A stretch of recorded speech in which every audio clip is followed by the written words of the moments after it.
Jésus, de nouveau profondément ému, se rendit au tombeau. C'était une grotte avec une pierre devant l'entrée. Retirez cette pierre. Ça fait 4 jours qu'il est ici, Seigneur. Il doit y régner une forte odeur. Ne t'ai-je pas dit que tu verrais la gloire de Dieu si tu croyais?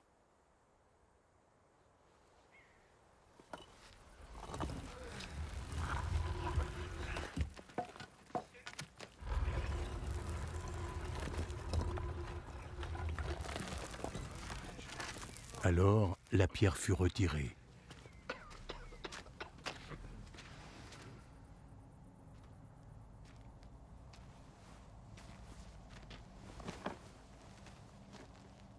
Jésus leva les yeux au ciel et dit : « Je te remercie, Père, de m'avoir écouté.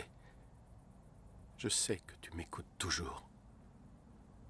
Mais je dis cela pour le bien de ces gens, de sorte qu'ils croiront que tu m'as envoyé. »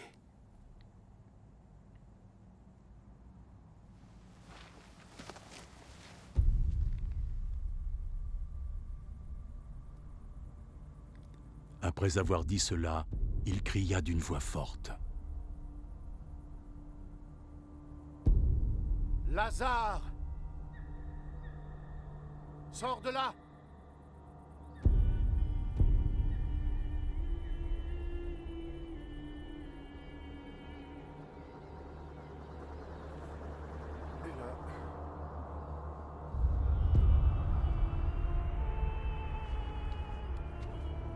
Et le mort sortit,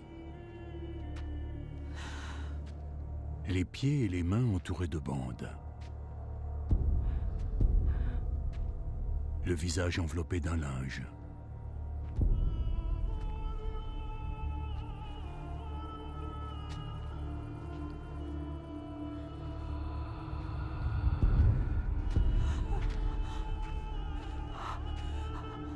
Retirez-lui ses liens et laissez-le aller.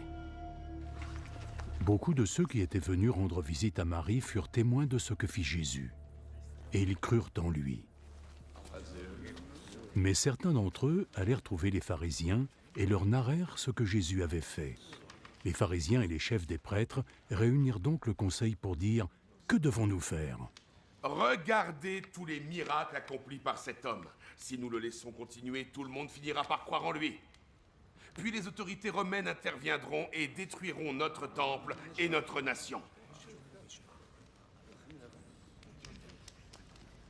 L'un d'entre eux, nommé Caïphe, qui était un grand prêtre cette année-là, leur dit : Êtes-vous stupide? Est-ce que vous ne voyez pas qu'il serait bien mieux et dans notre intérêt qu'un seul homme meure pour le peuple, plutôt que de voir détruire la nation tout entière? En fait, il ne disait pas cela de lui-même, mais comme cette année-là, il représentait les autorités juives en tant que grand prêtre, il prophétisait que Jésus devait mourir pour le peuple juif, et non seulement pour eux, mais aussi pour rassembler en un seul corps tous les enfants de Dieu dispersés. À partir de ce jour, les autorités juives décidèrent de tuer Jésus. Jésus ne se déplaça donc plus publiquement en Judée. Il partit et se rendit dans une région à côté du désert, dans une ville appelée Éphraïm, où il s'installa avec ses disciples. La fête de la Pâque juive était proche, et beaucoup de gens du pays se rendaient à Jérusalem pour effectuer les rituels de purification. Ils cherchaient Jésus, et tout en se rassemblant dans le temple, ils se demandaient les uns les autres : « Qu'en pensez-vous ? Il n'osera sûrement pas venir à la fête, n'est-ce pas ?» Les chefs des prêtres et les pharisiens avaient ordonné que si quelqu'un savait où était Jésus, il devait les avertir afin qu'ils puissent l'arrêter.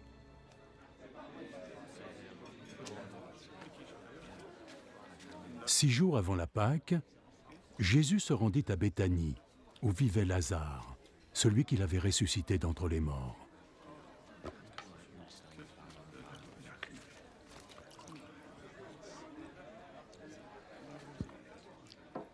Là, on lui prépara un dîner avec l'aide de Marthe qui aida à le servir.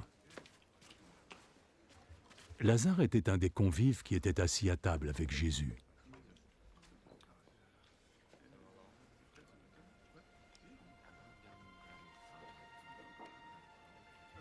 Marie prit alors un demi-litre d'un parfum très cher, fait de nard pur.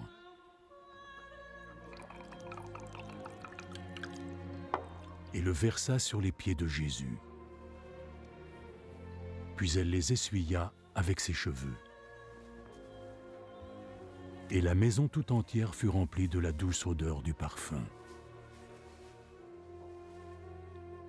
L'un de ses disciples, Judas Iscariote, celui qui allait le trahir, dit : « Pourquoi n'a-t-on pas vendu ce parfum?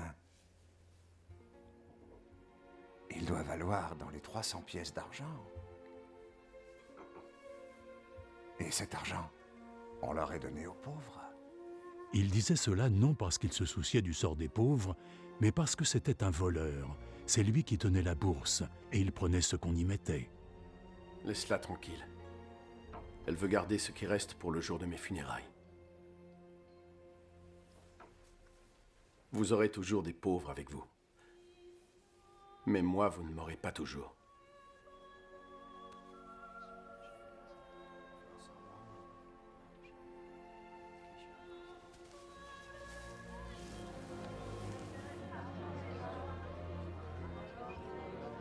Une multitude de gens apprirent que Jésus était à Béthanie.